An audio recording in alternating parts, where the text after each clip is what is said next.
নিষিদ্ধ সংগঠন ছাত্রলীগের সভাপতি জনাব সাদ্দাম হোসেন, আপনাকে আমাদের অনুষ্ঠানে স্বাগত জানাই। আপনি আপনার ব্যস্ততার মধ্যে আমাদেরকে সময় দিয়েছেন, সেজন্য আপনাকে অনেক ধন্যবাদ। আমাদের সঙ্গে আরো রয়েছেন গণ অধিকার পরিষদের সদস্য সচিব জনাব নুরুল হক নূর। আপনার কে স্বাগত জানাই, আপনি সময় করে আমাদের অনুষ্ঠানে যোগ দিয়েছেন। ছাত্রলীগ এখন একটা নিষিদ্ধ সংগঠন এবং এই নিষিদ্ধ সংগঠন বা একটা সন্ত্রাসী সংগঠন হিসাবে তাদের একটা নিষিদ্ধ করার ক্ষেত্রে একটা জনমত তৈরি হয়েছিল। এইটা আপনি কিভাবে দেখেন? এটা প্রথমে আমরা ছাত্রলীগের পক্ষ থেকে সুস্পষ্ট বলেছি যে এটির কোনো যৌক্তিক ভিত্তি, কোনো আইনি ভিত্তি, কোনো নৈতিক ভিত্তি কোনো কিছুই নেই। এজন্য এটিকে আমরা থোড়াই কেয়ার করি, এটিকে আমরা ন্যূনতম অর্থে বড়ও করি না।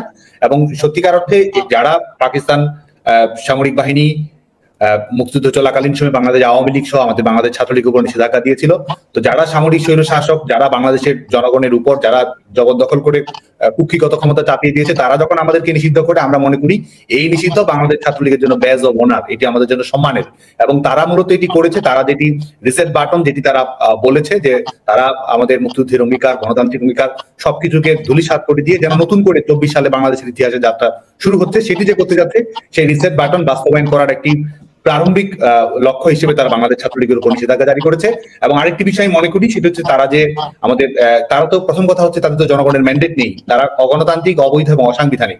এই অগণতান্ত্রিক শাসন ব্যবস্থার নিরাপত্তা নিশ্চিত করার জন্য তারা বাংলাদেশ ছাত্রলীগের উপর নিষেধাজ্ঞা আরোপ করেছে। এবং আরেকটি বিষয়, এই গণহত্যা, এই যে বিষয়গুলো উঠতে বসতে তারা সবসময় বলছে এই যে হত্যাকাণ্ডগুলো ঘটেছে, এবং আমরা যেটি মনে করি একটি হচ্ছে যে এটি ফৌজদারি অপরাধ, একটি আইনানুগ তদন্তের বিষয়, কিন্তু আমরা যেটি মনে করি সেটা হচ্ছে যে এটি সুস্পষ্টভাবে এই হত্যাকাণ্ডগুলোর সঙ্গে যারা সম্পৃক্ত রয়েছে তারাই আজকে ক্ষমতাসীন রয়েছে, সেই দায়কে আড়াল করার জন্য তারা বাংলাদেশ ছাত্রলীগের পর এই নিষেধাজ্ঞা এই অশুভ অস্ত্রটি প্রয়োগ করেছে বলে মনে করি।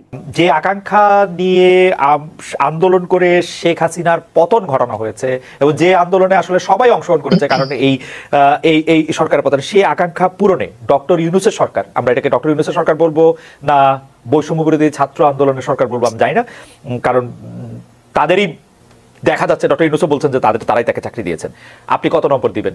এই সরকার কিন্তু সেটির দালিলিক প্রমাণই রেখেছে। এক হচ্ছে সংবিধান নিয়ে তাদের যে বক্তব্য, আমরা ইতিমধ্যে শুনেছি রাজনৈতিক মতামতের পার্থক্য থাকতে পারে, গণতান্ত্রিক দুর্বলতা, ত্রুটি বিচ্যুতি নিয়ে আলাপ আলোচনা হতে পারে, আমাদেরও ত্রুটি বিচ্যুতি ভুলভ্রান্তি থাকতে পারে, সব বিষয় নিয়ে খোলামেলা আলোচনাকে আমরা স্বাগত জানাই। কিন্তু তারা আজকে যে বিষয়টিকে সামনে রেখে এই রিসেট বাটনের কথা নিয়ে এসেছে এবং তাদের কাজে কর্মে যদি আমরা সেটির প্রতিকায়ন আমরা দেখতে পাই, মুক্তিযুদ্ধের অঙ্গীকার, মুক্তিযোদ্ধাদের প্রতি বাংলাদেশের জনগণের যে সম্মাননা রয়েছে সেটিকে ধূলিসাৎ করা এবং 71 সালকে প্রতিস্থাপিত করার একটি প্রচেষ্টা, এবং আমাদের 71 সালের ব্যাপারে বাংলাদেশের জনগণের যে দৃষ্টিভঙ্গি, সেই দৃষ্টিভঙ্গিকে বদলে দেওয়ার একটি অপচেষ্টা আমরা দেখতে পাচ্ছি। গোটা বাংলাদেশের মানুষের সম্মিলিত যে লক্ষ্যগুলো ছিল, সেটি গণতন্ত্র হোক, সেটি শোষণ মুক্তি হোক, সেটি এক ধরনের ইনক্লুসিভ অন্তর্ভুক্তিমূলক সমাজ ব্যবস্থা প্রতিষ্ঠা হোক, সবকিছুকে আজকে ধূলিসাৎ করার যে প্রয়াস আমরা দেখতে পাচ্ছি। তো সুস্পষ্টভাবেই তারা আসলে এটিতে তারা বিশ্বাস করে এবং আমাদের স্বাধীনতার অঙ্গীকারে তারা বিশ্বাস করে না বলে আমি মনে করি। আচ্ছা, আমি প্রশ্নটা করি যে আওয়ামী লীগ সরকার পতনের পর আমরা খেয়াল করেছি যে ছাত্রলীগে থাকা ছাত্র শিবির নেতার আত্মপ্রকাশ ঘটতেছে নানাভাবে, এমনকি জুলাই আন্দোলনের সমন্বয়কও আমরা দেখতে পাচ্ছি যে ছাত্র শিবির নেতা। এই ধরনের কৌশলের কারণে গত 15 বছর শিক্ষা জীবন, ছাত্র রাজনৈতিক কেরিয়ার সবই আপনারা ঠিক রাখতে পেরেছেন, কিন্তু ছাত্রদলের অনেকে শিক্ষা জীবন, কেরিয়ার ধ্বংস হয়ে গেছে বিগত সরকার আওয়ামী লীগ ছাত্রলীগের নিপীড়নের কারণে। অনুপ্রবেশের এই রাজনীতি কি আপনাদের সাংগঠনিক সিদ্ধান্ত হয়েছে নাকি ব্যক্তিগত সিদ্ধান্তে? হ্যাঁ, এই ধরনের কিছু বিচ্যুতি অবশ্যই ঘটেছে এবং যে নামগুলো আসলো তারা বিভিন্ন সময়ে সামাজিক যোগাযোগ মাধ্যমে বাংলাদেশ ছাত্রলীগ সম্পর্কে প্রশস্তিমূলক প্রশংসা করেছে, ছাত্রলীগ কর্মীদের নানাভাবে দৃষ্টি আকর্ষণ করার চেষ্টা করেছে। ছাত্রলীগের সাংগঠনিক কাঠামোতে, যদিও আপনি যে দুজনের নাম বললেন, সাংগঠনিক কাঠামোতে তাদের কোনো অন্তর্ভুক্তি ছিল না।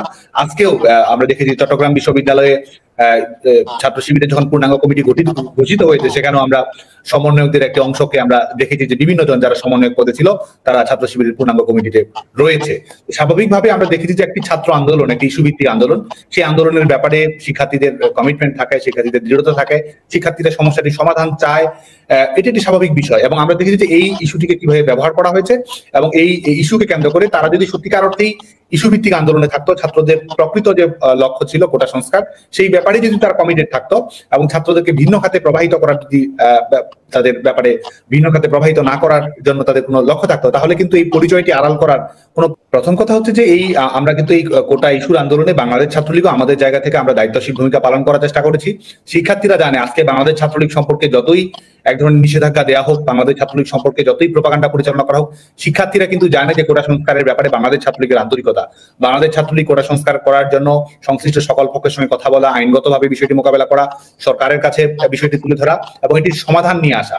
বাংলাদেশ ছাত্রলীগ এটির মধ্যেই সীমাবদ্ধ ছিল, কিন্তু আমরা যেটি দেখতে পেয়েছি যা এবং আজকে যে যারা স্বীকারোক্তি দিচ্ছে, আজকে তারা বলছে সশস্ত্র বিপ্লবের জন্য প্রস্তুত ছিল, তারা বলছে তারা এই পুলিশ হত্যা করা, শিক্ষার্থীদের হত্যা করা, এই ধরনের সেন্সিটিভ কিলিং গুলো না হলে তারা এই ধরনের পরিস্থিতি তৈরি করতে পারতো না, এগুলো তারা বলছে। আর আমরা বাংলাদেশ ছাত্রলীগের, কিংবা শুধু বাংলাদেশ ছাত্রলীগ নয়, আমরা যদি বাংলাদেশের ছাত্র রাজনীতি সম্পর্কে যদি আমরা একেবারে বিশদভাবে খেয়াল রাখি, তাহলে দেখবো যে এই যে ইন্ট্রেন্স ইন ডিসগাইজ, এক ধরনের অনুপ্রবেশের মাধ্যমে ছদ্মবেশ, এক ধরনের ভিন্ন রূপ ধারণ করে অনুপ্রবেশ ঘটানো, এটি বাংলাদেশ ছাত্রলীগও এটি শিকার হয়েছে। অন্যান্য প্রগতিশীল ছাত্র সংগঠনগুলোর অভ্যন্তরেও কিন্তু এই ধরনের মৌলবাদী সংগঠনগুলোর অনুপ্রবেশ ঘটেছে। শুধু তাই নয়, সামাজিক সাংস্কৃতিক সংগঠনগুলো, বিভিন্ন সমিতিগুলো, এগুলোতেও কিন্তু এদের অনুপ্রবেশকে আমরা দেখেছি। জনাব নুরুল হক নূরের কাছে জানতে চাইবো যে গত 6-7 বছরের হিসাব করলে একক হিসাবে ছাত্রলীগের হাতে মার খেয়েছেন সবচেয়ে বেশি আপনি।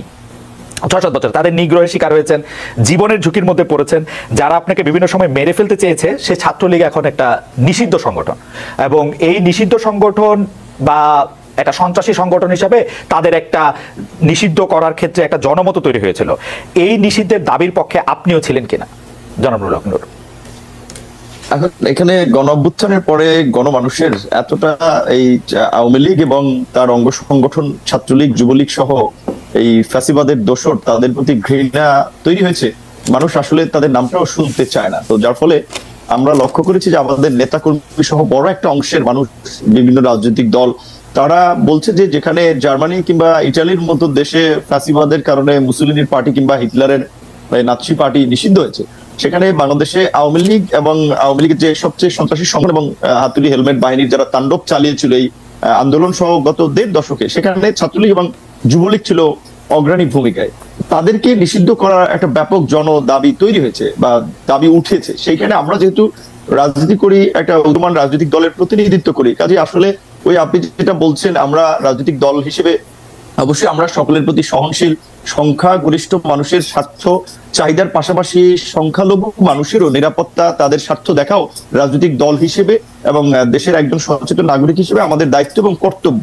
এই রাজনৈতিক দল সহ বিভিন্ন মানুষের যে দাবিটা উঠেছে যে আওয়ামী লীগ এবং ছাত্রলীগ, যুবলীগকে নিষিদ্ধ করা, আমরা যদি তার বাইরে আসলে অবস্থান নেই, সেক্ষেত্রে আমরা কিন্তু রাজনৈতিক দল হিসেবে জনমত হারাবো এবং বর্তমান সময়ের প্রাসঙ্গিকতা হারাবো। কাজে আমাদের কিন্তু এই জনগণের দাবির সাথে থাকতে হচ্ছে, এবং ছাত্রলীগকে তো ইতিমধ্যেই নিষিদ্ধ করেছে।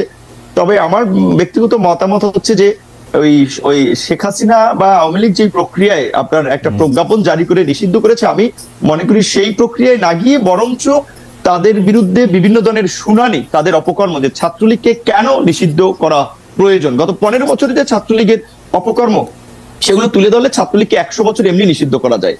কিংবা আওয়ামী লীগের যে অপকর্ম, কিন্তু জনাব নূর, প্রজ্ঞাপন করে যদি নিষেধই না করা হবে, তাহলে এই সরকার বা এই সরকারের লোকেরা এত সেন্সিটিভ কেন ওই অঞ্চল ওই পক্ষের কোনো একটা কথা শুনতে? যেমন ধরেন, আমি আমার উদাহরণ দিই। গতকাল আমি ছাত্রলীগের নিষিদ্ধ ঘোষিত ছাত্রলীগের সভাপতি সাদ্দাম হোসেনকে ডাকলাম। এই সরকারের লোকজনে মনে হইল ও আইসা একটা তথ্য দিবে, ও আইসা একটা কথা বলবে, তারা পুরো পৃথিবী ঘুরে যাবে। আমি বিরক্ত হয়েছি হচ্ছে যে আইনটাকে আমি আগে দেখি নাই, দেখছি, কিন্তু আইনটা দেখার পরেও আমি বুঝছি, যখন আপনি মানে একটা সাংবাদিক ভিকটিমের পক্ষে দাঁড়াবে, ভিকটিমের জায়গা থেকে যদি কেউ মনে করে তাকে একটা প্ল্যাটফর্ম দেওয়া হচ্ছে, সাংবাদিকের এথিক্যাল জায়গা হচ্ছে তাকে এটা না দেওয়া। হাউএভার তারা কিন্তু কারো কথাই শুনবে না, কারো কথাই জায়গা দিবে না, তাহলে তারা এটা কেমনে করবে?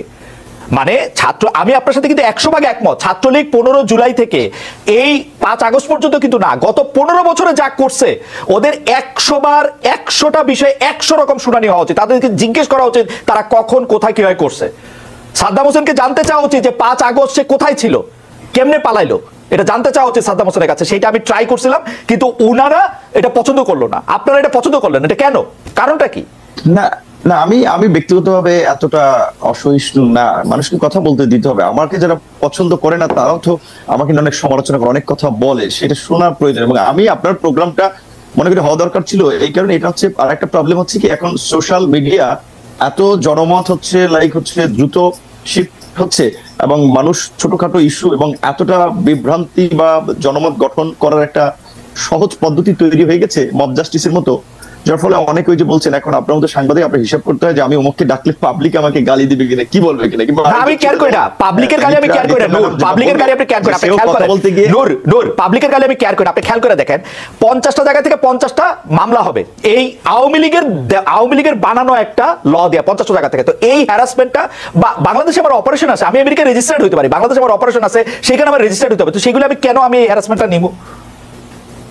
না এটা এখন সেরকম এখন হয়তো কিনা এটা তো আমরা জানি না, আপনিও জানেন না, কারণ এখন তো ওই আগের পলিটিক্যাল গভর্নমেন্টের মতো একেবারেই কোনো পলিটিক্যাল গভর্নমেন্ট না। দ্বিতীয়ত আমরা এই আপনি মামলার কথাটা যেহেতু তুলেছেন, যখন আপনার কিছু সাংবাদিক আসলে যারা সরাসরি ইনভলভ না এই গণহত্যায় কিংবা ঘটনায় সুনির্দিষ্টভাবে, তাদের বিষয়ে আমরা কথা বলেছিলাম। কিছু ব্যবসায়ীকে মামলায় অন্তর্ভুক্ত করেছে, আমরা এরকমও শুনেছি যে সেই ব্যবসায়ীর কাছে মামলার এজাহার নিয়ে গেছে যে আপনাকে মামলার আসামি করা হবে, না হলে টাকা দিতে হবে আমাদেরকে 2 কোটি 5 কোটি।